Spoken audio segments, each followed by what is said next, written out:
بالکل میں اسے ایک مسلسل کہانی نما اور جذباتی انداز میں لکھ رہا ہوں، ایسا خلاصہ جو سننے والے کو شروع سے آخر تک باندھے رکھے بغیر کسی ہیڈن یا رکاوٹ کے۔ ذیل میں 3 حصوں میں مکمل بیانیہ دیا جا رہا ہے، مگر کہانی ایک ہی سانس میں آگے بڑھتی محسوس ہوگی۔ یہ کہانی پیسوں سے شروع نہیں ہوتی بلکہ ایک سوال سے جنم لیتی ہے۔ ایک ایسا سوال جو اکثر بچوں کے ذہن میں پیدا ہوتا ہے مگر وقت کے ساتھ دفن ہو جاتا ہے: ہم ساری زندگی محنت کیوں کرتے ہیں پھر بھی امیر کیوں نہیں بنتے؟ یہی سوال ایک کم عمر لڑکے کے دل میں آگ کی طرح جل رہا تھا۔ اس کے سامنے 2 دنیائیں تھیں، 2 باپ، 2 سوچیں۔ ایک وہ جسے وہ اپنا اصل باپ کہتا تھا، تعلیم یافتہ، عزت دار، اچھی نوکری کرنے والا مگر ہمیشہ مالی دباؤ میں۔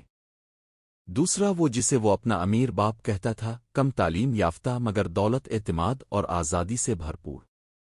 یہ کہانی دراصل ان 2 سوچوں کی کہانی ہے جو ایک ہی بچے کے ذہن میں ٹکرا رہی تھیں۔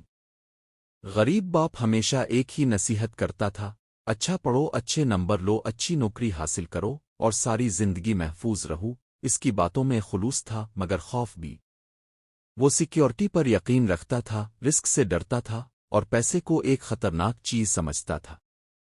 اس کے برعکس امیر باپ کی باتیں عجیب تھیں، چونکا دینے والی۔ وہ کہتا تھا، نوکری کبھی تمہیں امیر نہیں بناتی، یہ صرف تمہیں مصروف رکھتی ہے۔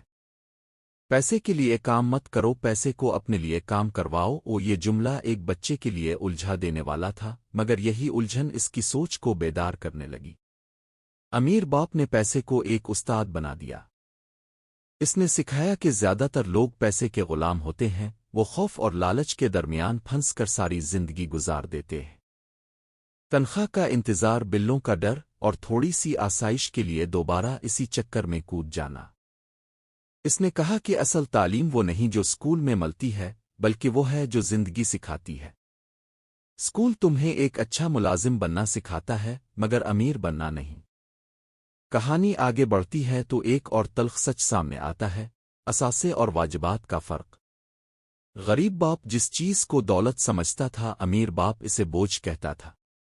بڑا گھر، نئی گاڑی، مہنگا طرز زندگی، یہ سب چیزیں جو بظاہر کامیابی کی علامت لگتی ہیں، دراصل پیسے کو تمہاری جیب سے باہر نکالتی رہتی ہے۔ امیر باپ کہتا تھا کہ اصل دولت وہ ہے جو تمہیں پیسے دے، نہ کہ تم سے پیسے لے۔ یہ خیال آہستہ آہستہ بچے کے ذہن میں بیٹھنے لگا اور وہ دنیا کو ایک نئی نظر سے دیکھنے لگا۔ یہی وہ موڑ تھا جہاں کہانی صرف پیسوں کی نہیں رہتی بلکہ سوچ کی تبدیلی کی بن جاتی ہے۔ امیر باپ نے سکھایا کہ مسئلہ پیسے کی کمی نہیں بلکہ مالی سمجھ بوجھ کی کمی ہے۔ لوگ ساری زندگی محنت کرتے ہیں مگر یہ نہیں سیکھتے کہ پیسہ کیسے کام کرتا ہے۔ وہ ڈرتے ہیں، اس لیے سوال نہیں کرتے، رسک نہیں لیتے اور آخرکار اپنی محدود سوچ کے قیدی بن جاتے ہیں۔ یہاں سے کہانی ایک نئے مرحلے میں داخل ہوتی ہے جہاں خوف، ہمت اور ذہانت کے درمیان اصل جنگ شروع ہوتی ہے۔ وقت گزرتا ہے اور وہ بچہ اب یہ سمجھنے لگتا ہے کہ اصل جنگ باہر نہیں، انسان کے اندر ہوتی ہے۔ امیر باپ اسے بتاتا ہے کہ زیادہ تر لوگ اس لیے غریب رہتے ہیں کیونکہ وہ غلطیوں سے ڈرتے ہیں۔ وہ ہارنے کے خوف سے کھیل میں اترتے ہی نہیں، مگر امیر لوگ ہار کو سیکھنے کا ذریعہ بناتے ہیں۔ وہ جانتے ہیں کہ ہر ناکامی ایک سبق ہے اگر انسان اس سبق کو پہچان لے۔ یہاں کہانی میں جذبات گہرے ہو جاتے ہیں۔ غریب باپ کی زندگی عزت سے بھری ہے مگر آزادی سے خالی۔ وہ اصولوں پر جیتا ہے مگر ان اصولوں نے اسے ایک حد میں قید کر رکھا ہے۔ امیر باپ کے اصول مختلف ہیں، وہ کہتا ہے کہ قوانین وہ بناتا ہے جو کھیل کو سمجھتا ہے۔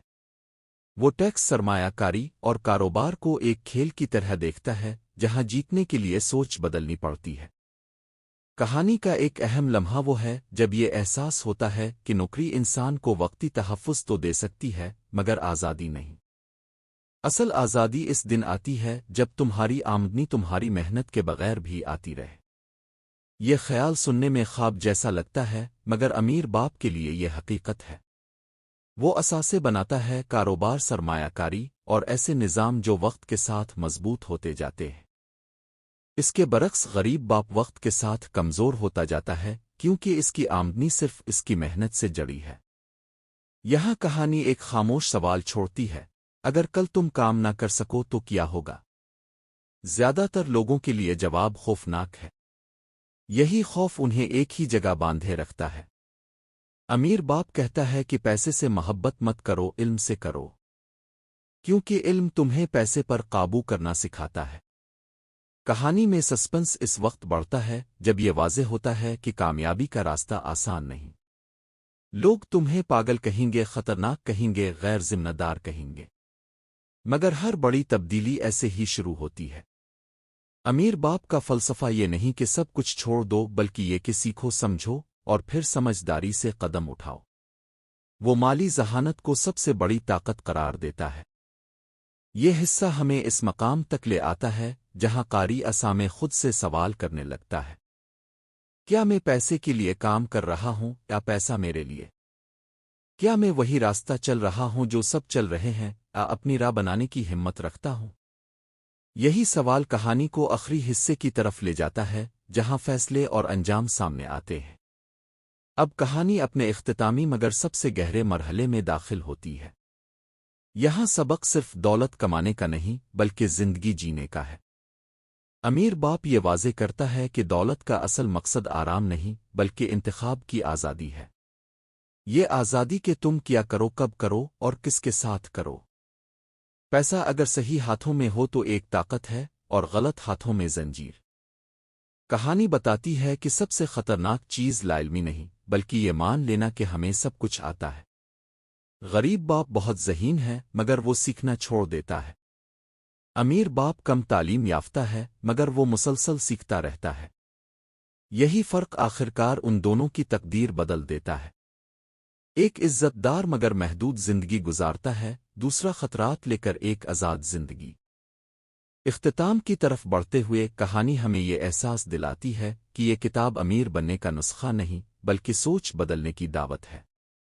یہ کہتی ہے کہ اگر تم وہی کرو گے جو سب کرتے ہیں تو وہی پاؤ گے جو سب پاتے ہیں، مگر اگر تم سوال کرنے کی ہمت کرو، سیکھنے کی خواہش رکھو اور خوف کے باوجود آگے بڑھو تو ممکن ہے تم ایک مختلف زندگی حاصل کر لو۔ آخر میں ایک خاموش مگر طاقتور پیغام ابھرتا ہے، اصل سرمایہ تمہارا ذہن ہے۔ اگر تم نے اسے آزاد کر لیا تو پیسہ خود راستہ بنا لے گا، اور اگر تم نے اسے خوف، روایت اور سستی کے حوالے کر دیا تو دولت صرف ایک خواب بن کر رہ جائے گی۔ یہ کہانی یہاں ختم نہیں ہوتی کیونکہ اصل کہانی اب تمہاری زندگی میں شروع ہوتی ہے۔